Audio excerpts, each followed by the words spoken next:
భార్యను నిజంగా ప్రేమించే భర్త ప్రతిరోజు ఇలానే ప్రవర్తిస్తాడు. మనిషిది చాలా విచిత్రమైన స్వభావం.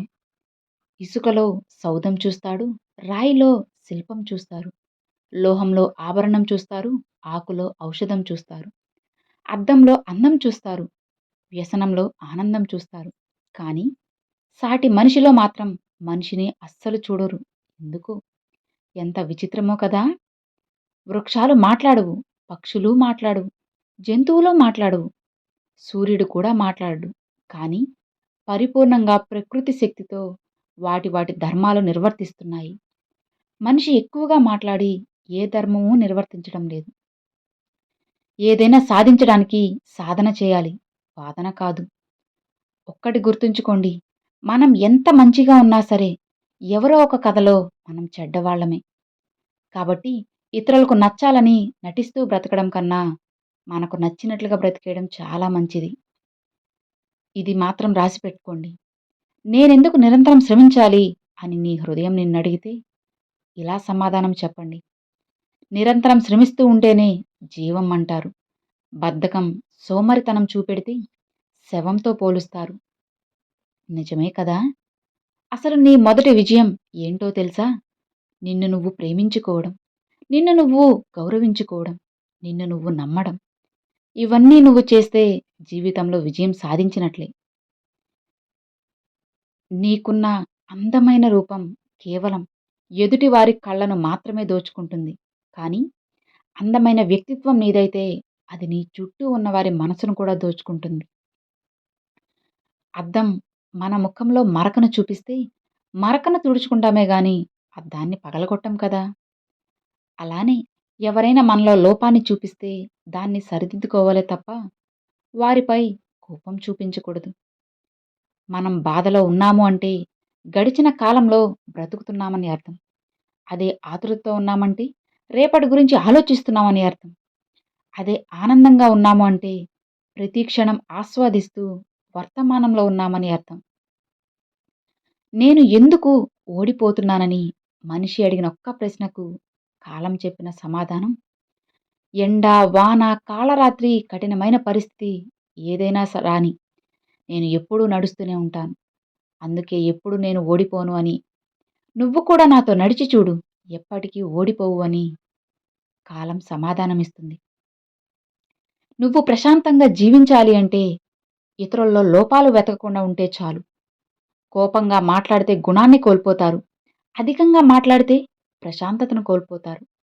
అనవసరంగా మాట్లాడితే అర్థాన్ని కోల్పోతారు. అహంకారంతో మాట్లాడితే ప్రేమను కోల్పోతారు. అబద్ధాలు మాట్లాడితే పేరును కోల్పోతారు. ఆలోచించి మాట్లాడాలి. ప్రత్యేకతతో జీవిస్తారు. జీవితంలో ప్రతి ఒక్కరూ తెలిసి తెలియక తప్పులు చేస్తుంటారు. ఎవరైతే తమ తప్పులను సరిదిద్దుకుంటారో వారు ఖచ్చితంగా ఉన్నతమైన వ్యక్తులుగా ఎదుగుతారు. స్త్రీకి మగవాడి కన్నా ఆత్మవిశ్వాసం ఎక్కువే.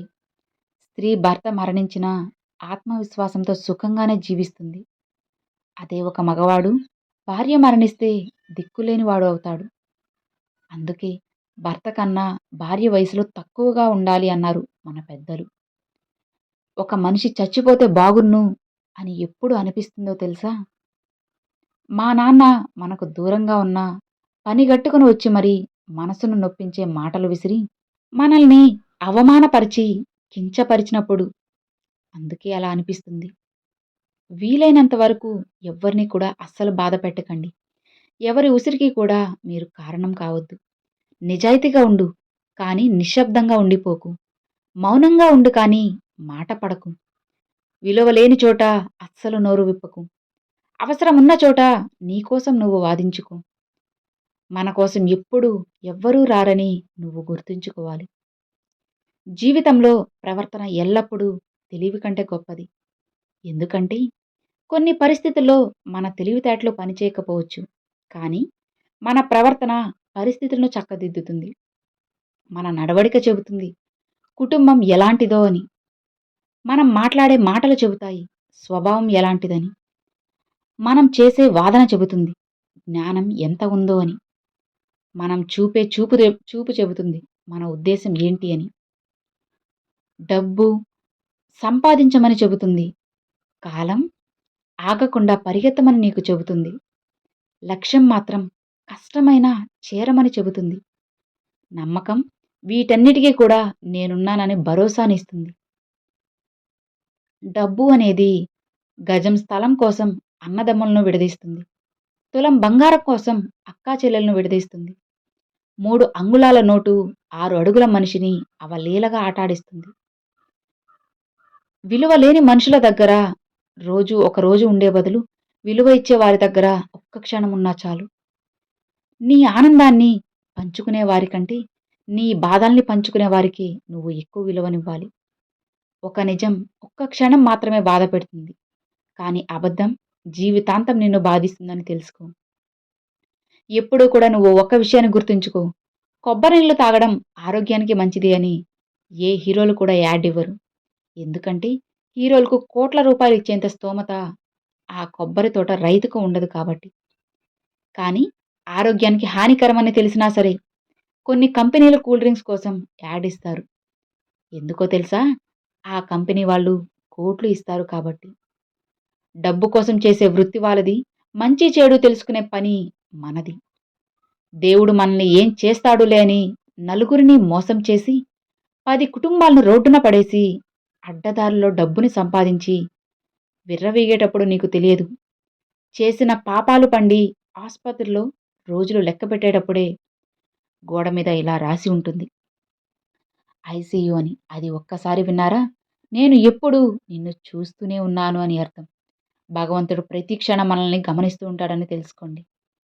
సంపాదన లేని మగవాడిని, సంతానం లేని ఆడదాన్ని ప్రశాంతంగా అస్సలు ఈ లోకం బ్రతకనివ్వదు. నచ్చినంత నవ్వితే పిచ్చివాడు అంటారు. తనివి తీరా ఏడిస్తే పిరికివాడు అంటారు. మర్యాదగా ప్రవర్తిస్తే అమాయకుడు అంటారు. జ్ఞానం ప్రదర్శిస్తే గర్విష్టి అంటారు. తెలిసి తెలియనట్లు ఉంటే తెలివి లేదంటారు. కలుపుగోలుగా మాట్లాడితే పొగరుబోతు అంటారు. ఒంటరిగా ఉంటే ఏకాకి అంటారు. నలుగురిలో ఉంటే తిరుగుబోతు అంటారు. మౌనం వహిస్తే చేతకాదు అంటారు. కాదని వాదిస్తే అతివాది అంటారు. ఏదేమైతే నాకేంటిలే అని ఊరుకుంటే స్వార్థపరుడు అంటారు. ఎలా బ్రతకాలో ఎదురయ్యేలోపు చితికిపోతుందేమో అసలు ఈ బ్రతుకు. లోకమంతా మెచ్చేటట్లు బ్రతకడం అంటే మనకు మనము చచ్చినట్లు బ్రతకడమేనని నువ్వు గుర్తుంచుకోవాలి. ఒకరిని మనస్ఫూర్తిగా ప్రేమించడం మొదలుపెడితే దానికి అంతం మరణం మాత్రమే. మనిషికి తప్ప మనసుకి చావు లేదు. అర్థం చేసుకునే మనసు, క్షమించే గుణం, చెయ్యందించే స్నేహం, ఓదార్చే హృదయం ఇవి మన జీవితానికి నిజమైన ఆస్తులు. నిజమే కదా? భార్యను నిజంగా ప్రేమించే భర్త ఇలానే ఉంటాడు. భార్యను ఇష్టపడే భర్త ఎప్పుడూ కూడా తన భార్యను నియంత్రించాలని కోరుకోడు. తన భార్య ఇష్టాలను గౌరవిస్తాడు. భార్యని ఎవరి ముందు కూడా కించపరచడు. తన ఇష్టానికి అనుగుణంగా భార్యను మార్చుకోవాలి. ఎప్పుడూ కూడా ఫోర్స్ చేయాలి అని అస్సలు అనుకోడు. అర్థమైంది కదా? Thanks for watching friends.